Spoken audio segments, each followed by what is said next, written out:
Good night. So I decided to hold a little short video without much new information.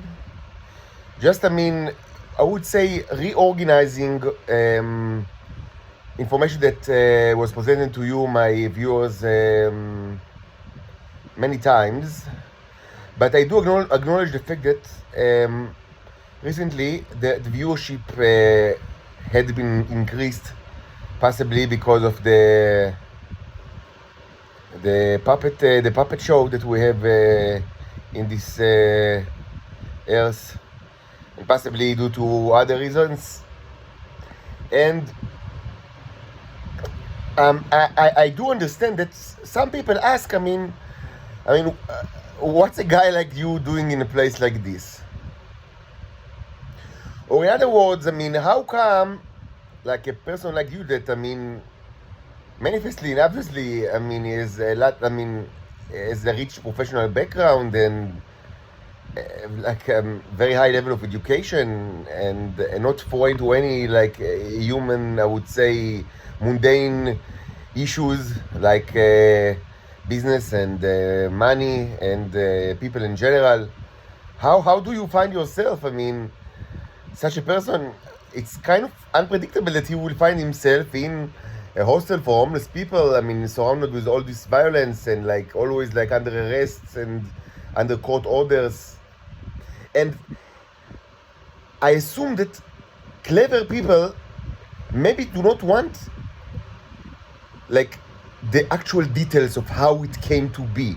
Not because they don't have time or patience to actually get all the details, but presumably because they understand that the details might not be that important, because the clever people, the clever humans will seek not the details. Maybe they also want the details for all sorts of other reasons, but in order to understand what's the issue at its best, in a quality way, I would say, in the qualitative way, maybe it's better not to actually look at the details, but to search for the character arc. What was the defining principle that led this person to this position? Not this detail or the other, this court hearing or that court violation or this framing or that, but what is the character arc that we see here? This is a very important question, and this would be if I were an intelligence organization that is not that presumably not one of I would say the bigger ones that I guess are already well into the details by now, but maybe I don't know, maybe the Norwegian, the Norway, intelligence organization. I assume they have one. But maybe until now they weren't that interested in me, but now they do, and they want, and they listen to several videos, and I don't know, the Moroccan one, the intelligence of Morocco, of Norway, or Indonesia, even though Indonesia is kind of big country, but not generally not that interested in Israeli affairs. So I would assume, such intelligence organization, maybe they are new to the issue and they ask themselves, or maybe they listen to several videos and they seek, okay, without knowing much, we understand this is, a very educated person. And not strange to human mundane affairs. So how come he finds himself in the hostel for homeless people with violence all around him and can't even leave the place or courts all the time? And maybe they don't want the actual details. Maybe they want the character arcs. They want to see. They seek. If I were them, first of all, I would seek the main character arc. The principle that is behind the seemingly half-random occurrences. So this is the main principle. And again, I'm not saying anything new. I mean, reorganize a little bit of tidbits of information to answer this specific question that I assume comes from this specific point of view. So I would say the following. Up until my marriage and the birth of my daughters, which occurred, I mean, during 2015 and 2016, I wasn't a very important object of interest for the Israeli intelligence. So my life up until that point were not extremely important from, like, I mean, I would say international point of view, even though many interesting things occurred, and I've spoken about my life up until that point in great detail. I mean, in doing the last like 4 years when I'm doing all sorts of blogging in all sorts of like stages. But certainly, I mean, when after the birth of my daughters, everything changed significantly. And the reason for that, I mean, were outlined in other videos. So, I mean, I do not want to reiterate because this is not the subject of this video.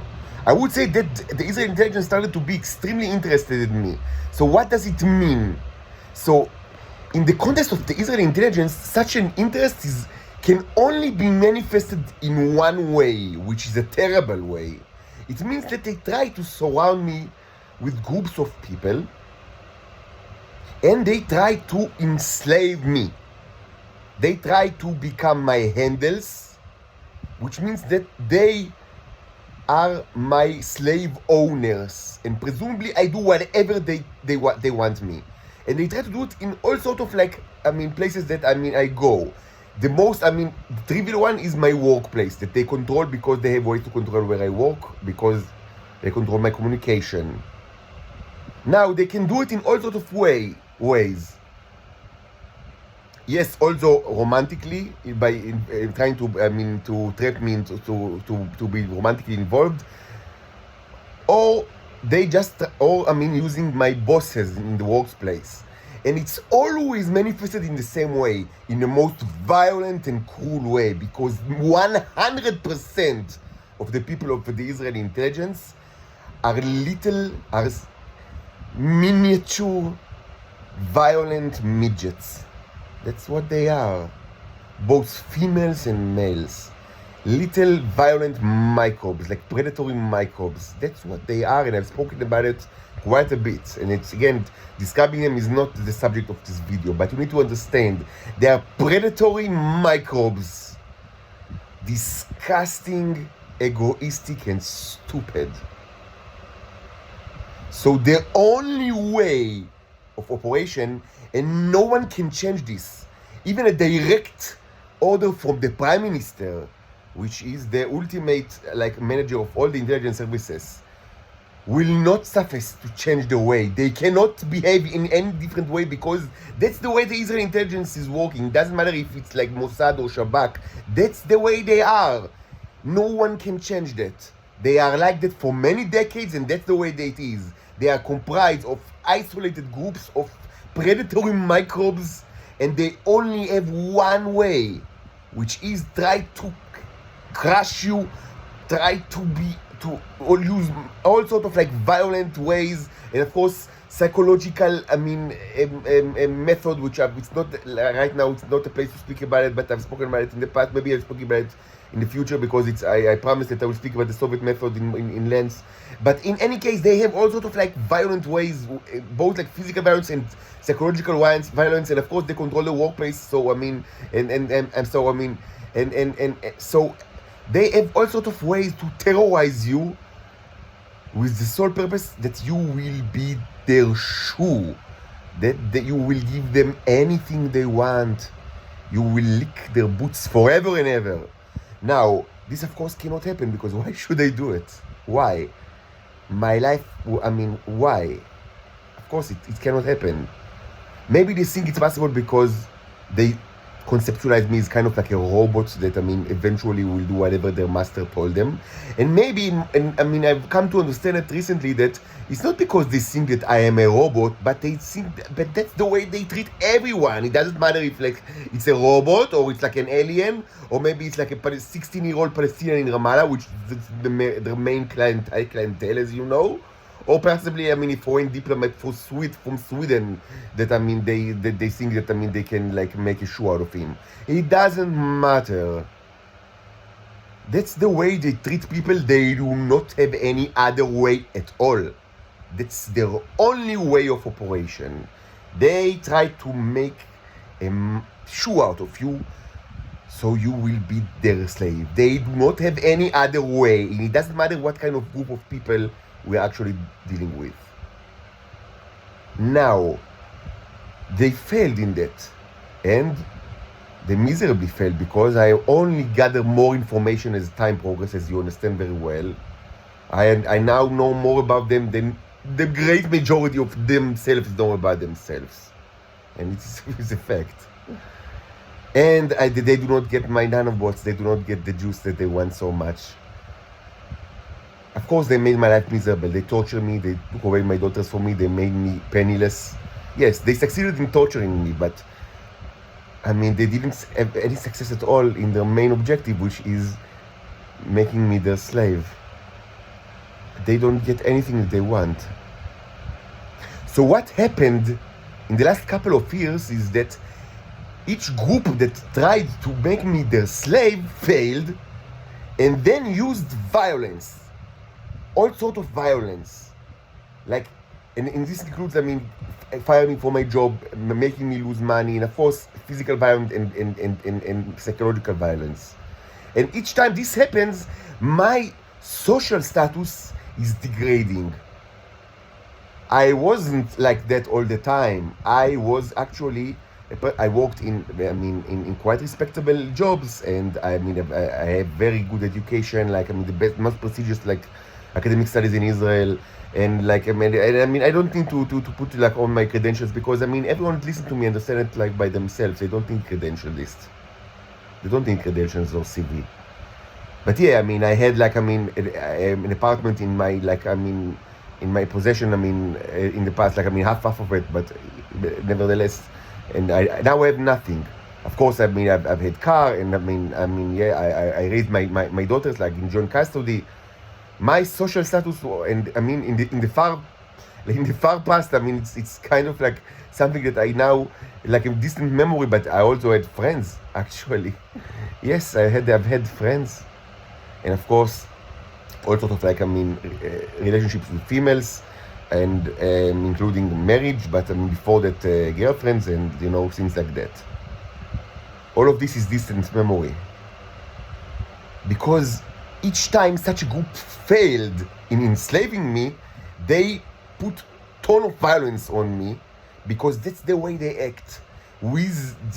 Both because they think that maybe this violence will actually submit me to their command, or just as a punishment because they failed miserably, so they, I mean, punish their target, because that's the way the Israeli intelligence work.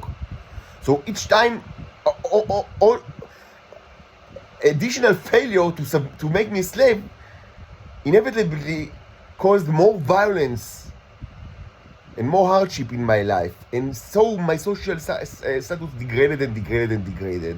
And what you see now is, I hope, the final degradation, the final humiliation of taking such a person and like putting him, like, I mean, of course, no money at all, no property at all, no friends at all, and even I couldn't even see my daughters, which is the greatest sorrow of my life.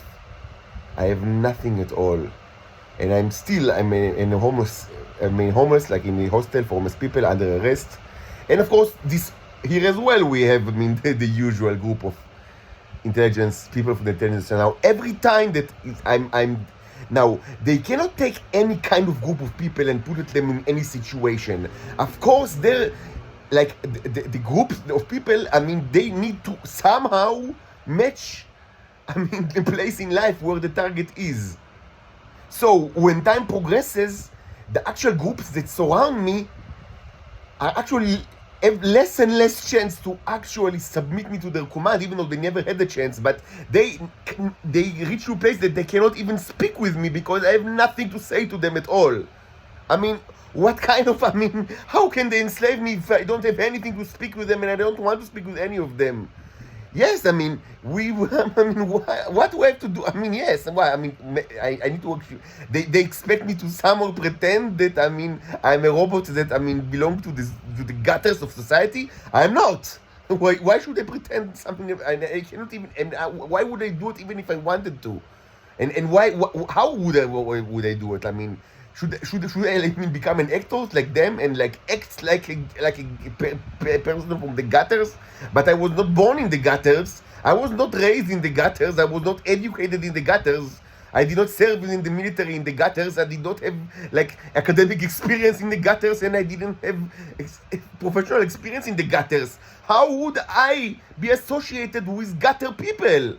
This only becomes less and less probable with time that they will have any success in their mission, because the groups of people that they send to enslave me are only farther and farther away from where I belong. This is manifestly true. Anyone that just, I mean, having eyes on their heads can understand this truth. What kind of relationship can I have with the people that are here in this hostel? I am a fish out of the water because they made me a fish out of the water. Because when I was in my waters, they sent me groups of people that that can relate to me, but they tried to enslave me, they failed, and then they made they made my life a living hell. So they drove me to the gutters of society, where additional groups of people of the Israeli intelligence are waiting to enslave me. But they have less and less, they never had the chance, but they have, now it's kind of like ridiculous, because I don't even know their names. I don't even ask for their names. Why should I even care? Why should I even care? And this is the situation that you find me now. In the gutters of society, penniless, friendless, familyless, with nothing at all. And even my daughters are detached from me. Surrounded by groups of people from the gutters of society that are also belong to the Israeli intelligence, with the same mission as ever, at least since 2016, to try to earn my trust in some kind of a magical way, because I don't even ask for their names. To earn my trust and then to subjugate me and making me their slave. So I will do everything that they want. This is the situation where you find me. This is the character arc. And all the rest are details that might be important, but not as important as the character arc that I just outlined.